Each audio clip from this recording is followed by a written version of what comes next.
আজকে এমন একটি ঘটনার কথা বলবো, ঘটনা শুনলে অবাক হয়ে যাবে। দেখো, মা বাবাকে ঘরে রাখতে পারছি না, অসুবিধা হচ্ছে, সেই ক্ষেত্রে মায়ের জায়গা হয় বৃদ্ধাশ্রমে। কিন্তু এমন একজন আছে যে মাকে রেখেছে ঠাকুর ঘরে। কিরম লাগছে না কথা শুনতে? বৃদ্ধ মা, 100 বছরের উপর তার বয়স, তাকে ঠাকুর ঘরে রেখে দিয়েছে। এ কেমন ছেলে! কথাটা শুনতে কেমন লাগে, মনে হবে গল্পের মতন, কিন্তু গল্প না, এটা একদম সত্যি। হাবড়ায় এক ব্যবসায়ী আছে, সেই ব্যবসায়ীর মা 100 বছর পার হয়ে গেছে, তার জায়গা হয়েছে ঠাকুর ঘরে। কেন? সে কৃষ্ণ মতে দীক্ষিত, রাধা মাধবের সেবা করে। তাই সে 100 বছর বয়সেও এখনো পর্যন্ত নিজের হাতে সেই শ্যামসুন্দরের সিঙ্গার করে, তার ভোগ অর্পণ করে, এবং সেই একাই রান্না করে, নিজেই রান্না করে করে ভোগ অর্পণ করে সেই প্রসাদটা সে পায়। দেখো, ভক্ত মায়ের সন্তান হলে কত লাভ।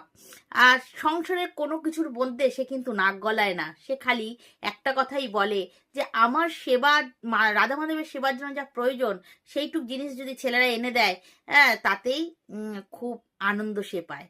কিন্তু তার ছেলের বউরা, নাতি পুতি সবাই বলে, ঠিক আছে, তোমার রান্না নয় আমরাই করে দিচ্ছি, তোমার হাঁটাচলা করতে হবে না, তুমি সেই রান্নাটা ভোগ লাগিয়ে তারপরে তুমি পাও।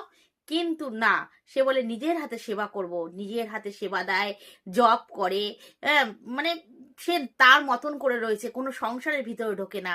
এক জায়গায় তার বড় ঠাকুর ঘর, তার পাশেই তার ঘর, ঠাকুর ঘরের সঙ্গেই তার শোয়ার জায়গাটুকু খালি রয়েছে। এইভাবে সে ভজন করে যাচ্ছে। তাহলে ভাবুন তো দেখি, এখনো এরকমও ভক্ত আছে অন্তরালে বসে রাধা গোবিন্দের সেবা করে, কিন্তু তাদের খবর কিন্তু কেউ রাখে না।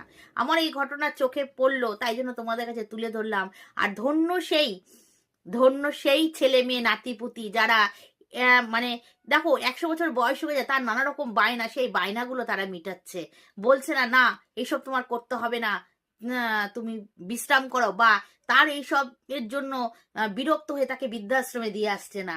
এরকমও মানুষ এখনো আছে। কত ভালো লাগলো এই কথাগুলো শুনে, তাই তোমাদের কাছে তুলে ধরলাম। বলে না, ভক্ত হওয়া কষ্ট, আর ভক্তের সেবা করাও ভাগ্যের ব্যাপার। তাদের ছেলে মেয়ে নাতিপুতিদের আগের যেমন অনেক স্বীকৃতি ছিল বলেই, তাই জন্য আজকে তারা তাদের বৃদ্ধ মা বলো, দিদা বলো, ঠাকুমা বলো, তাদের সেবা করতে পারছে। জয় নিতাই, জয় গৌর।